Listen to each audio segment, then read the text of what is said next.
Fast X and Avengers Infinity War are the same movie. Well, kinda. In this video, I'm gonna look at 5 aspects in these films that are similar and talk about how it's actually smart for the Fast and Furious saga to copy the MCU playbook. By the way, there are spoilers ahead, just so you know. Now, these two movies could not be further apart in terms of what's at stake in their stories.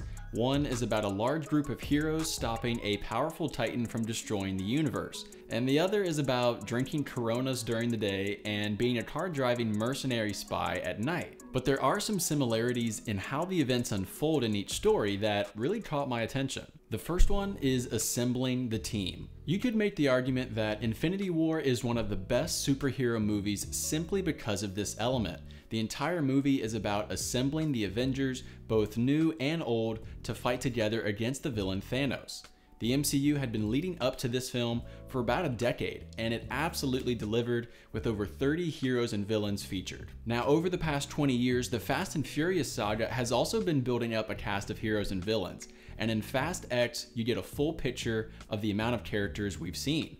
Besides Paul Walker, of course, the whole team is there, and throughout this movie, they bump into old enemies who, in some way or another, become part of the team or try to help the team. Not all of it makes sense, but the franchise has assembled this team or this family, and it has grown to over 20 characters.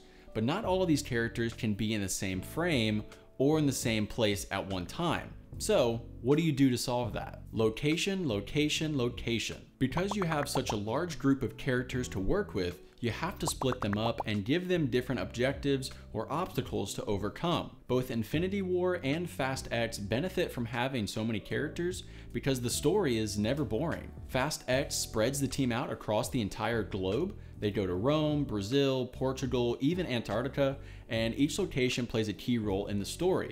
My personal favorite is the drag race scene in Rio. It reminded me of the original Fast and Furious movies and how it all started with street racing and how the movies catered towards car fanatics and street racing culture.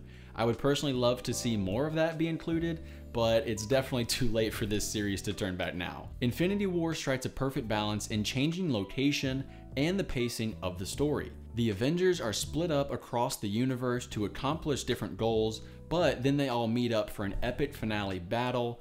The locations we visit are exciting and new and just never boring. I'm in this YouTube thing for the long run. I've launched a Patreon account so that you can directly support me in achieving my goal. But what's the goal, Harrison? My goal is to grow the community of movie fans by creating authentic content that improves and celebrates the film industry. When you support me on Patreon, you get immediate access to some unique perks as a way of saying thank you. Perks like shoutouts, early access to content, and live chats with me every month. Also, every dollar that's donated will be reinvested back into the channel so I can make the best content possible for you. Not every creator has tons of money to spend on making content. So if you want to help me make the best videos possible, click the link in the description of this video or go directly to my YouTube channel at Harry's. I'll have the link posted in my bio. There's nothing more dramatic than a villain who never loses. Thanos, being one of the most powerful villains in the MCU, does nothing but win from start to finish in Infinity War. We do learn the backstory behind his evil plan to destroy half the universe, but no matter how hard the Avengers try, it's just not enough to stop Thanos from getting all of the Infinity Stones and snapping his fingers. Fast 10 is the first appearance for Jason Momoa, and for me, he is honestly the most entertaining part of this entire movie. His character Dante is an insane, vengeful antagonist who gives off Joker kind of vibes a little bit, but he spends the entire movie killing lots of people, all while laughing and doing creepy things like licking people or painting the toenails on dead bodies. It's a lot. Personally, I enjoyed seeing Jason Momoa in a role like this. He would do these high-pitched laughs and squeals as he would jump around the set. It was fun to see him have fun and really get into this wacky character. Now, when you have a big bad villain who never loses, the only way for the good guys to get some kind of win is if someone sacrifices themselves to stop more evil from happening.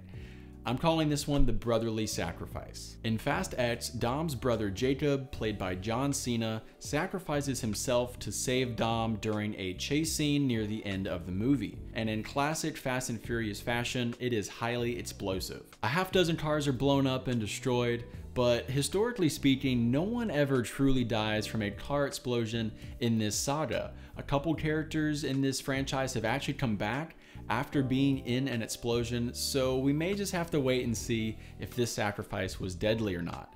One brotherly sacrifice that we know was for sure deadly was Loki's death in Infinity War. It happened right at the start of the movie and was kind of a big deal.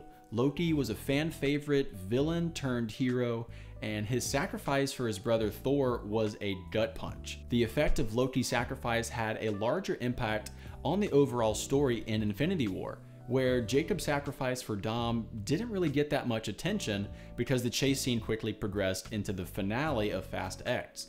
And this next part is where I think the biggest similarity between these two movies comes in. The end of Infinity War is one of the most dramatic and gut-wrenching moments in film. Thanos snaps his fingers and half of the universe is erased, along with several Avengers dissolving into dust.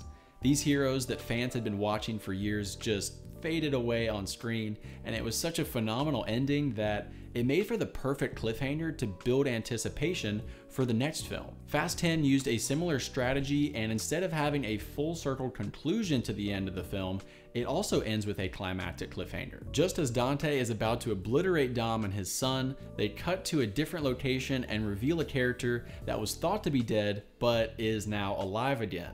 The methods are a bit different, but the strategy for the endings of both movies are pretty much the same. Use a climactic cliffhanger to build hype and excitement for the next film and get people talking about it. It's interesting that Fast X also featured a post-credit scene, which is a staple feature in the Marvel Cinematic Universe, and it showed the return of The Rock back in his role as Hobbs.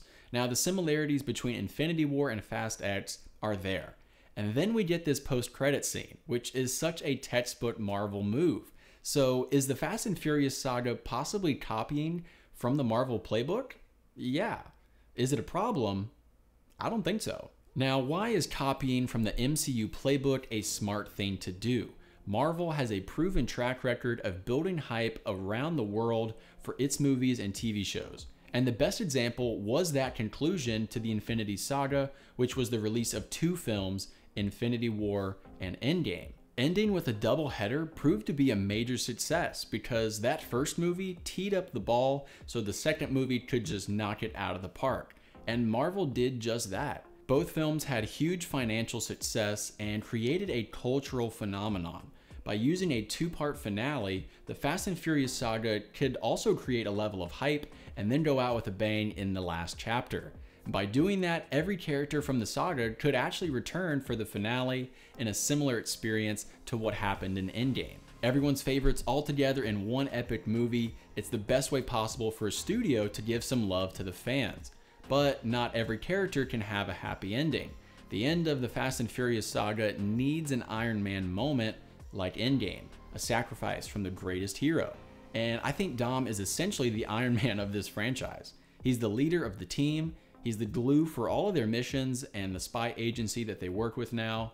He's also known in all of the different street racing cultures around the world. I think Dom fits that need, and his sacrifice has kind of been set up already. In each movie, he has these recurring messages about family and honor. Part of his legacy is attached to Paul Walker's character, who is not there anymore for obvious reasons, but with the saga coming to a close with Fast 11, ending it with Dom paying the ultimate price would cement Vin Diesel's legacy into this franchise in the same way that Robert Downey Jr.'s legacy is solidified in the MCU as Iron Man. I hope you enjoyed this video, and to watch another one, just tap on your screen and I'll see y'all later.